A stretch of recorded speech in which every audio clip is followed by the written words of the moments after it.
నిజామాబాద్లోని ఏదైతే చంద్రశేఖర్ కాలనీలో గజ దొంగలు రెచ్చిపోయారని చెప్పుకోవాలా.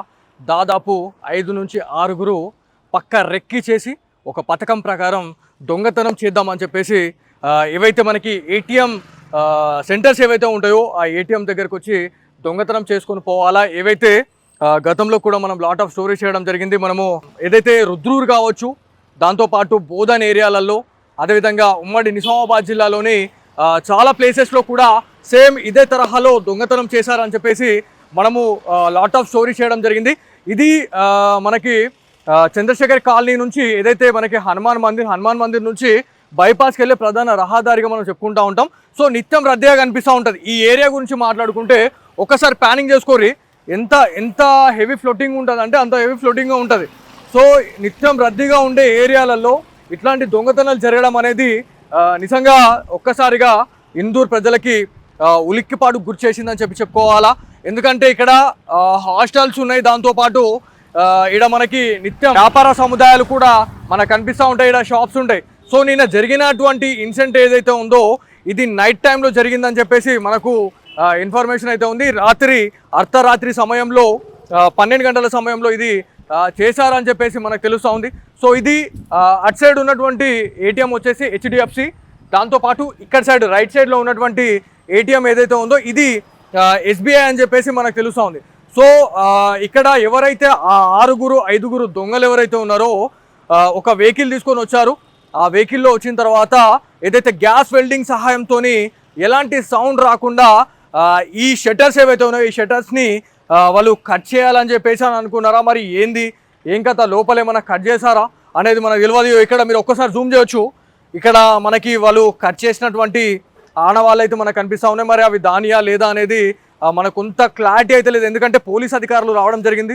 పోలీసు అధికారులు వచ్చి ఇక్కడ ఏం జరిగింది, అసలు ఎంతమంది వచ్చారు, అదేవిధంగా సీసీ ఫుటేజ్ అనేది క్లియర్గా క్షుణ్ణంగా పరిశీలిస్తున్నామని చెప్పేసి 3 టౌన్ పోలీస్ స్టేషన్ నుంచి వచ్చినటువంటి పోలీస్ రేంజ్లో ఇది పిఎస్ లిమిట్లో ఇది ఉంది కాబట్టి అధికారులు రావడం జరిగింది. పూర్తి స్థాయిలో ఎంక్వైరీ చేస్తూ ఉన్నారు.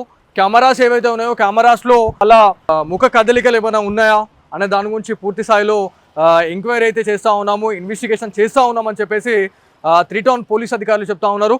సో ఇక్కడ ఎవరైతే మనము కొంతమందితో మనం మాట్లాడడం జరిగింది.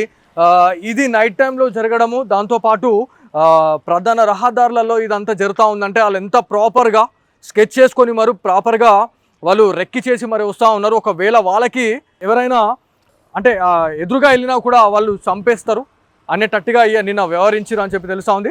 సో నైట్ కట్ చేసే టైంలో కట్ చేసిన తర్వాత ఇక్కడ ఉన్నటువంటి సైరన్ అనేది ఒకసారిగా మోగిన తర్వాత ఇక్కడ అటాచ్డ్గా ఉన్నటువంటి పోలీస్ స్టేషన్ ఏదైతే రిటర్న్ పోలీస్ స్టేషన్స్కి ఏవైతే ఈ ఏటీఎంస్కి సంబంధించినటువంటి సీసీ ఫుటేజ్ అనేది టైఅప్ అయి ఉంటుంది. ఏవైతే టెంపుల్సే కావచ్చు, దాంతోపాటు ఏటీఎంసే కావచ్చు. సో ప్రతిదీ కూడా పోలీస్ స్టేషన్ హ్యాండ్ ఓవర్లో మనకి ఏవైతే ఆ నిఘా నేత్రాలు ఎప్పటికప్పుడు వాళ్ళు చూస్తూనే ఉంటారు. సో ఈ సౌండ్ వచ్చిన తర్వాత ఇక్కడ ఉన్నటువంటి ఎవరైతే స్థానికులు ఎవరైతే ఉన్నారో వాళ్ళంతా అప్రమత్తం అయిన తర్వాత ఎవరైతే ఆ వెహికల్లో వచ్చిన వాళ్ళు కావచ్చు, వాళ్ళు ఎవరైతే ఉన్నారో వాళ్ళంతా కూడా పారిపోయారు. ఇక్కడ మెలకు అయిన తర్వాత వాళ్ళు ఎవరైతే ఉన్నారో ఆ దొంగల్ని వెంబడిద్దాం, ఖచ్చితంగా వాళ్ళని పట్టుకుంటామని చెప్పేసి చేజింగ్ కూడా చేసిరు. కాకపోతే వాళ్ళు దొరికి రాలేదు అనేది ఇంకా కొంచెం క్లారిటీ అయితే రాలేదు. సో ఎవరైతే ఈ దొంగతనాలు చేసిన వారు ఎవరైతే ఉన్నారో వాళ్ళపైన అయితే నిజామాబాద్ జిల్లా కమిషనర్ సిపి సాయి చైతన్య గారు అయితే చాలా సీరియస్గా ఉన్నారని చెప్పేసి మనకు తెలుసా ఉంది.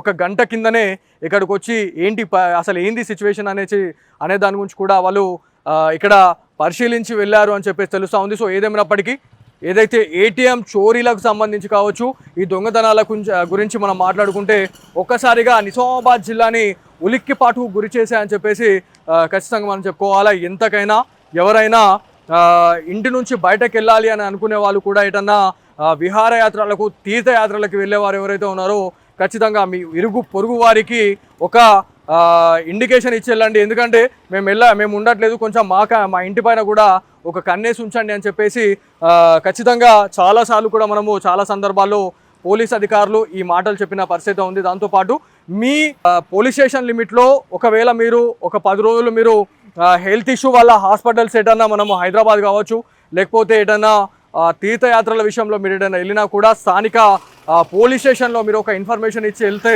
పెట్రోలింగ్లో భాగంగా వాళ్ళు వచ్చి అసలు ఏమైనా ఉందా పరిస్థితి ఏంది అనేది వాళ్ళు ఒక్కసారి చూసేసి వెళ్తారు అని చెప్పేసి పోలీస్ అధికారులు చెప్తూనే ఉన్నారు. ఖచ్చితంగా ఈ సేఫ్టీ ప్రికాషన్స్ని మనం అందరం పాటించాలా. దాంతోపాటు ప్రతి ఒక్క వ్యాపార సముదాయాలు ఏవైతే మనకి షాప్స్ ఏవైతే ఉన్నాయో షాప్ దగ్గర కూడా సీసీ కెమెరా నిఘా పెట్టుకుంటే చాలా సేఫ్టీ. దాంతోపాటు ఇళ్లలో కూడా ప్రతి ఒక్కరు 50 లక్షలు 60 లక్షలు పెట్టి ఇల్లు కడతా ఉన్నారు. కాకపోతే వాటికి సీసీ కెమెరా నిఘా పెట్టుకోకపోవడం అనేది నిజంగా బాధాకరం. ఎందుకంటే వాళ్ళు చిన్న మిస్టేకే వాళ్ళని కాపాడుకోలేని పరిస్థితుల్లో వాళ్ళని పడేస్తుంది అనేది చెప్పుకోవడానికి కూడా చాలా ఉదాహరణలు ఉన్నాయి. సో ఏదేమైనప్పటికీ నిజామాబాద్లో ఈ దొంగతనాలకు సంబంధించినటువంటి ముఠా ఒక్కసారిగా ఉలిక్కిపాటు గురిచేసిందని చెప్పుకోవాలి. నిజామాబాద్లోని ఏదైతే చంద్రశేఖర్ కాలనీలో గజ దొంగలు రెచ్చిపోయారని చెప్పుకోవాలా. దాదాపు 5 నుంచి 6 పక్క రెక్కి చేసి ఒక పథకం ప్రకారం దొంగతనం చేద్దామని చెప్పేసి ఏవైతే మనకి ఏటీఎం సెంటర్స్ ఏవైతే ఉంటాయో ఆ ఏటీఎం దగ్గరకు వచ్చి దొంగతనం చేసుకొని పోవాలా. ఏవైతే గతంలో కూడా మనం లాట్ ఆఫ్ స్టోరీస్ చేయడం జరిగింది. మనము ఏదైతే రుద్రూరు కావచ్చు, దాంతోపాటు బోధన్ ఏరియాలలో, అదేవిధంగా ఉమ్మడి నిజామాబాద్ జిల్లాలోని చాలా ప్లేసెస్లో కూడా సేమ్ ఇదే తరహాలో దొంగతనం చేశారని చెప్పేసి మనము లాట్ ఆఫ్ స్టోరీ చేయడం జరిగింది. ఇది మనకి చంద్రశేఖర్ కాలనీ నుంచి ఏదైతే మనకి హనుమాన్ మందిర్ నుంచి బైపాస్కి వెళ్ళే ప్రధాన రహదారిగా మనం చెప్పుకుంటూ ఉంటాం. సో నిత్యం రద్దీగా కనిపిస్తూ ఉంటుంది. ఈ ఏరియా గురించి మాట్లాడుకుంటే ఒక్కసారి ప్లానింగ్ చేసుకోరి ఎంత హెవీ ఫ్లోటింగ్ ఉంటుంది అంటే అంత హెవీ ఫ్లోటింగ్గా ఉంటుంది. సో నిత్యం రద్దీగా ఉండే ఏరియాలలో ఇట్లాంటి దొంగతనాలు జరగడం అనేది నిజంగా ఒక్కసారిగా ఇందూర్ ప్రజలకి ఉలిక్కిపాటు గురి చేసిందని చెప్పుకోవాలా. ఎందుకంటే ఇక్కడ హాస్టల్స్ ఉన్నాయి, దాంతోపాటు ఇక్కడ మనకి నిత్యం వ్యాపార సముదాయాలు కూడా మనకు కనిపిస్తూ ఉంటాయి, ఇక్కడ షాప్స్ ఉంటాయి. సో నిన్న జరిగినటువంటి ఇన్సిడెంట్ ఏదైతే ఉందో ఇది నైట్ టైంలో జరిగిందని చెప్పేసి మనకు ఇన్ఫర్మేషన్ అయితే ఉంది.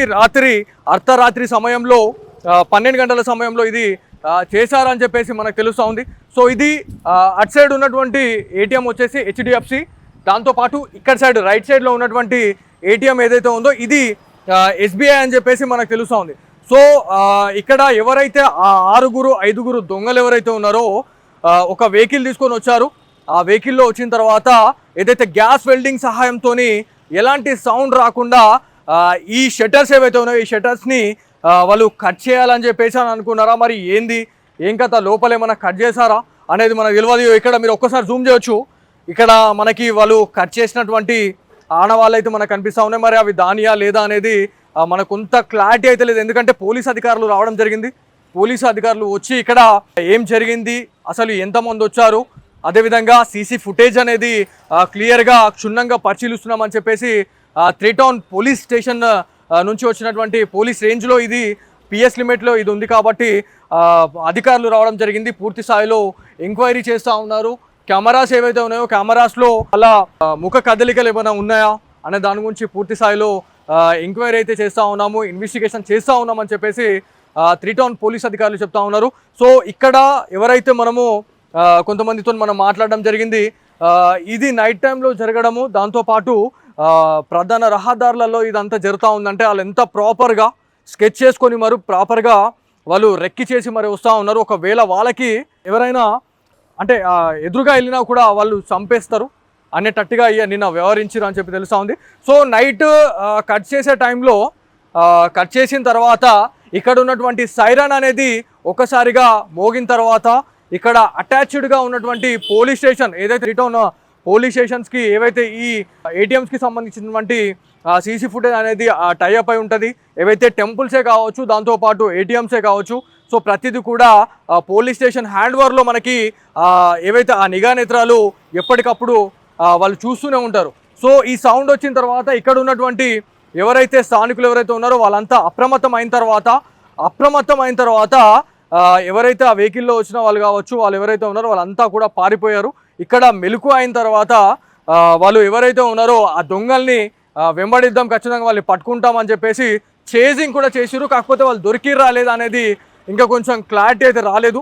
సో ఎవరైతే ఈ దొంగతనాలు చేసిన వారు ఎవరైతే ఉన్నారో వాళ్ళపైన అయితే నిజామాబాద్ జిల్లా కమిషనర్ సిపి సాయి చైతన్య గారు అయితే చాలా సీరియస్గా ఉన్నారని చెప్పేసి మనకు తెలుసా ఉంది. ఒక గంట కిందనే ఇక్కడికి వచ్చి అసలు ఏంది సిచ్యువేషన్ అనే దాని గురించి కూడా వాళ్ళు ఇక్కడ పరిశీలించి వెళ్ళారు అని చెప్పేసి తెలుస్తూ ఉంది. సో ఏదేమైనప్పటికీ ఏదైతే ఏటీఎం చోరీలకు సంబంధించి కావచ్చు, ఈ దొంగతనాల గురించి మనం మాట్లాడుకుంటే ఒక్కసారిగా నిజామాబాద్ జిల్లాని ఉలిక్కిపాటుకు గురి చేశాయని చెప్పేసి ఖచ్చితంగా మనం చెప్పుకోవాలా. ఎంతకైనా ఎవరైనా ఇంటి నుంచి బయటకు వెళ్ళాలి అని అనుకునే వాళ్ళు కూడా ఎటన్నా విహారయాత్రలకు తీర్థయాత్రలకు వెళ్ళేవారు ఎవరైతే ఉన్నారో ఖచ్చితంగా మీ ఇరుగు పొరుగు వారికి ఒక ఇండికేషన్ ఇచ్చి వెళ్ళండి. ఎందుకంటే మేము ఉండట్లేదు, కొంచెం మా ఇంటి పైన కూడా ఒక కన్నేసి ఉంచండి అని చెప్పేసి ఖచ్చితంగా చాలాసార్లు కూడా మనము చాలా సందర్భాల్లో పోలీస్ అధికారులు ఈ మాటలు చెప్పిన పరిస్థితి ఉంది. దాంతోపాటు మీ పోలీస్ స్టేషన్ లిమిట్లో ఒకవేళ మీరు ఒక 10 రోజులు మీరు హెల్త్ ఇష్యూ వల్ల హాస్పిటల్స్ ఎటన్నా మనము హైదరాబాద్ కావచ్చు, లేకపోతే ఎటన్నా తీర్థయాత్రల విషయంలో మీరు ఏదైనా వెళ్ళినా కూడా స్థానిక పోలీస్ స్టేషన్లో మీరు ఒక ఇన్ఫర్మేషన్ ఇచ్చి వెళ్తే పెట్రోలింగ్లో భాగంగా వాళ్ళు వచ్చి అసలు ఏమైనా ఉందా పరిస్థితి ఏంది అనేది వాళ్ళు ఒక్కసారి చూసేసి వెళ్తారు అని చెప్పేసి పోలీస్ అధికారులు చెప్తూనే ఉన్నారు. ఖచ్చితంగా ఈ సేఫ్టీ ప్రికాషన్స్ని మనం అందరం పాటించాలా.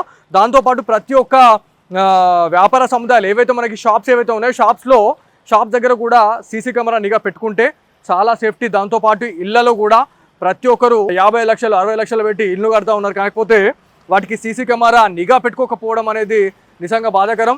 ఎందుకంటే వాళ్ళు చిన్న మిస్టేకే వాళ్ళని కాపాడుకోలేని పరిస్థితుల్లో వాళ్ళని పడేస్తుంది అనేది చెప్పుకోవడానికి కూడా చాలా ఉదాహరణలు ఉన్నాయి. సో ఏదేమైనప్పటికీ నిజామాబాద్లో ఈ దొంగతనాలకు సంబంధించినటువంటి ముఠా ఒక్కసారిగా ఉలిక్కిపాటు గురి చేసిందని చెప్పుకోవాలి.